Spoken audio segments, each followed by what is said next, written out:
Luke was being bullied at school by a gang of thugs, unaware that his older brother David, a recently discharged Special Forces soldier, had been quietly watching over him. When David saw the attack, he calmly asked Luke to identify the culprits. Determined not to let it slide, he prepared to teach them a lesson they wouldn't forget. David quietly had Luke trail the bullies to a bar, where he set his plan in motion. He ordered a flaming, chili-spiced cocktail, strong drinks for their girlfriends, and a cosmopolitan for each thug, an intentional insult to their egos. One of them snapped, stormed over, rejected the drink, and hurled it straight into David's face. David smiled and struck back with a blazing hot cocktail, showing no mercy to those who hurt the younger brother of his fallen comrade. The bullies went down hard. After tossing cash for the damages, he walked out with Luke. No one knew the truth. David wasn't his brother, but the closest teammate of Luke's real brother killed in combat just 2 weeks earlier, leaving a hole no one could fill. After losing their eldest son Caleb in the war, the Peterson family, Spencer, Laura, and their children Luke and Anna struggled with grief. One morning, after Spencer and Luke had left, Laura sat in silence when a calm, polite man appeared at the door. To her shock, he greeted her by name and said he had trained and served with Caleb and that they'd become close friends.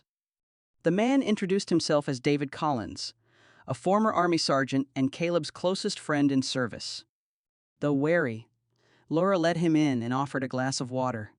David explained he'd spent months recovering in a military hospital after being wounded and had come to visit soon after his discharge.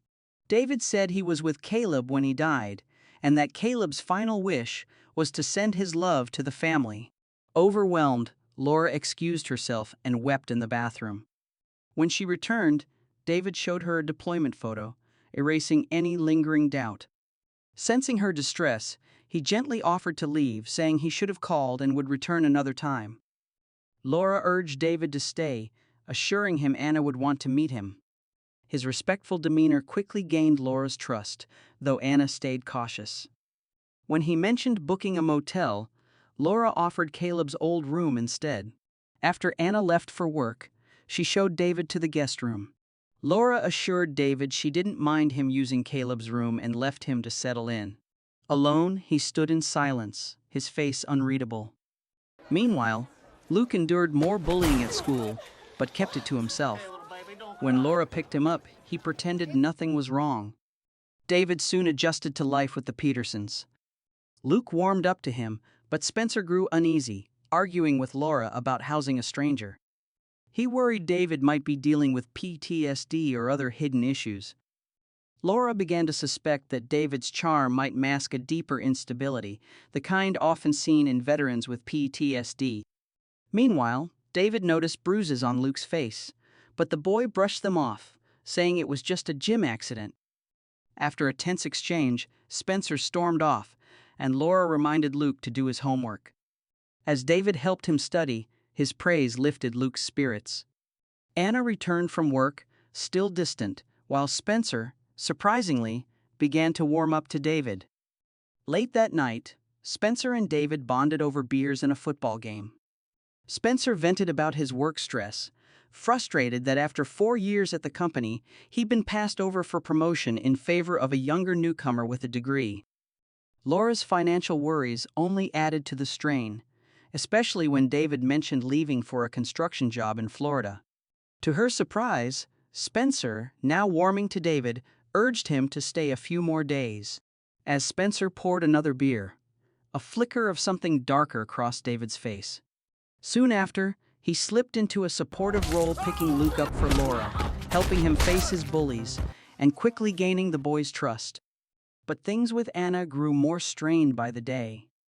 That evening, Laura insisted Anna bring David to a Halloween party. While getting ready, Anna, thinking Luke was in the bathroom, told him to hurry, only to walk in on a half-dressed David. Caught off guard by his physique, she was visibly flustered. Despite her reluctance, she still took him to the party hosted by her friend Kristen. Anna told David she was seeing Zeke, and he promised to keep it quiet. At the party, he quickly won over her friends while she slipped away with Zeke. When Kristen's ex Drew got aggressive, David stepped in and took him down without hesitation. Kristen, drawn to David, spent the night with him, unaware of his darker side. Earlier at the party, he quietly asked Anna's friend Craig about buying weapons, citing his military past. Later, he found Anna arguing with Zeke. Disappointed, she left early, and David offered her a ride. On the way, she vented about Zeke's lack of ambition.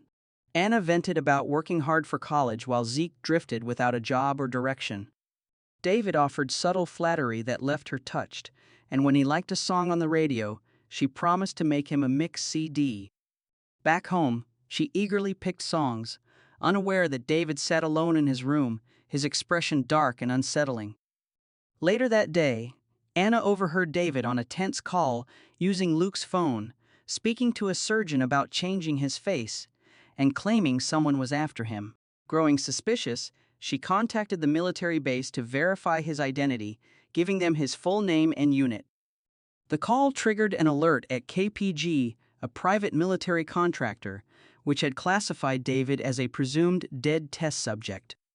Major Richard Carver, head of the project, quickly assembled a special ops team and began tracking David at the Peterson home, ready to deploy armed forces if needed. David met with Craig and his crew to buy guns. After confirming he had cash, they eagerly showed him their stash, especially a Beretta. When he said he'd take it all, they were visibly thrilled. Craig and his crew's excitement was short-lived. David killed them both when they drew their guns, then took the weapons and grenades. Meanwhile, Anna got a call from the base about David and tried to tell Laura, but Spencer walked in. They had just learned his boss and girlfriend had died in a suspected double suicide from prescription drug overdoses. Spencer was unexpectedly promoted with a raise following the tragedy. Meanwhile, Anna was shaken when Zeke called to say Craig had been murdered. Seeking comfort, she met Kristen at the diner. Back home, David and Luke carved pumpkins on the porch. When the kitchen knife proved too dull, David pulled out his Swiss Army knife and carved with swift precision. At the diner, Anna told Kristen the military had declared David Collins dead in a hospital fire just a week earlier, deepening her suspicions. Kristen urged her to have Luke check the numbers David had called. Meanwhile, back home, David and Luke returned from carving pumpkins. David disturbingly advised Luke to bring a knife to school and suggested burning down a Bullies' house even if people were inside. David handed Luke a Swiss Army knife just as Anna came home, casually walking past them. Unnoticed, she snuck off with David's phone and, with music blaring to hide the noise, quickly photographed his call history. When the phone suddenly rang, she panicked, tossed it back into his room, and rushed to hers. Moments later, David followed the ringtone to his room, picked up the phone, then stood outside Anna's door, listening through the loud music. She only relaxed once he walked away. Soon after, Zeke called he'd been arrested for Craig's murder. The weapon was found in his car, though he swore he was innocent. After more evidence was found in Zeke's car, Anna grew distraught, feeling everything had unraveled since David arrived. She confided in her family. Laura was concerned, but Spencer coldly suggested Zeke might be guilty, which, he said, explained his distrust. As tensions rose, Anna told them she had contacted David's base and they confirmed he was dead. David calmly claimed he was part of a secret unit and that the military had faked his death to protect his identity, even showing a dog tag as proof. Convinced, Spencer grew angry at Anna's doubts and demanded she apologize. Furious, Anna yelled at her father and stormed into her room. As David reassured Spencer, Anna sat alone, lost in thought until David suddenly appeared. Calm and polite, he apologized for Craig's death and said he'd be gone for a few days, subtly warning her to stop digging into his business. David stared at Anna until she reluctantly agreed. On his way out, he spotted the mix CD she made and, feigning cheerfulness, thanked her as if nothing were wrong. Meanwhile, Richard headed to the airport, assembling a special ops team to take David down. At the same time, Anna discovered David had contacted a Miami plastic surgeon named Peter Boddington, whose license had been revoked 2 years ago. Anna asked Luke to help her look into David, and though hesitant, he agreed. Later, after being bullied at school, Luke fought back hard and ended up in the principal's office with his attacker. When David and Laura arrived, David seemed proud that Luke had taken his advice, despite the school's strict no-violence policy. The principal planned to expel Luke, despite him acting in self-defense. But David, using his legal savvy and intimidation, persuaded him to reduce it to a 1-month suspension. Grateful, Luke confided in David about Anna's suspicions, how she believed David killed Craig and planned to go to the police to clear her boyfriend's name. At first, David seemed unfazed. But when Luke mentioned he knew about the impersonation and the plastic surgeon, David's expression darkened. Still, Luke assured him he wouldn't tell anyone and believed Anna had no real proof. Later, David learned that Anna had already confided everything to Kristen. While helping Laura with the laundry, David received a heartfelt thank you for all he had done for the family. He responded with a flicker of discomfort before stepping away to fetch the rest of the clothes. Just then, Richard and his tactical team burst into the house, ready to expose the truth before Richard could properly explain. At that moment, David returned arms full of laundry. A brutal gunfight broke out between the two sides. Shot in the leg, David limped toward the kitchen, only to come face to face with Laura. When she demanded the truth, he confessed that he and Caleb had been part of a secret program. Clutching a hidden knife, he hesitated to strike. But when Laura suddenly shouted his location to the team, he drove the blade into her chest. David used a kitchen knife to slaughter the entire special ops team, sparing only Richard, who fled by car, accidentally running over Spencer in the process.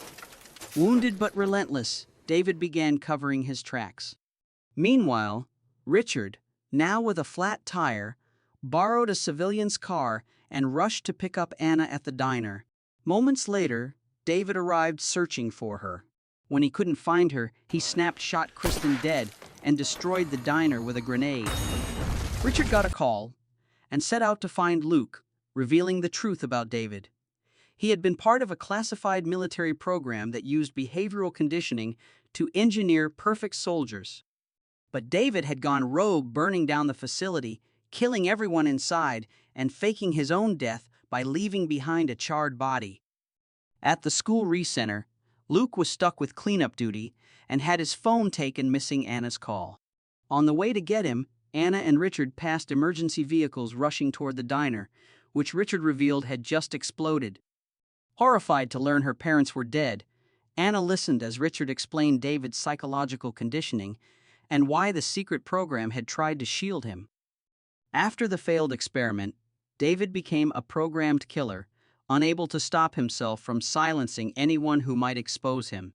Though he sometimes hesitated, his violent instincts always took over. As the Halloween dance began, David cut the power, played Anna's mixtape over the speakers, and started his rampage, killing Luke's teacher and Richard with a box cutter. Despite the chaos, Luke still refused to believe David was dangerous and wanted to talk to him. Luke still believed David was innocent until Anna told him David had killed their parents. After getting Luke to safety, she confronted David, now fully unmasked. As he searched for Luke, David was lured by a trail of blood from Richard's gun, only to find Anna waiting behind him. Anna shot David, thinking she'd avenged their parents. But as she let her guard down, he stabbed her in the leg and began to strangle her when the gun jammed. At the last moment, Luke stabbed David with the knife David had once given him. As he fell, David told Luke he did the right thing. Later, Anna and Luke sat in the ambulance, bloodied, silent, and in shock.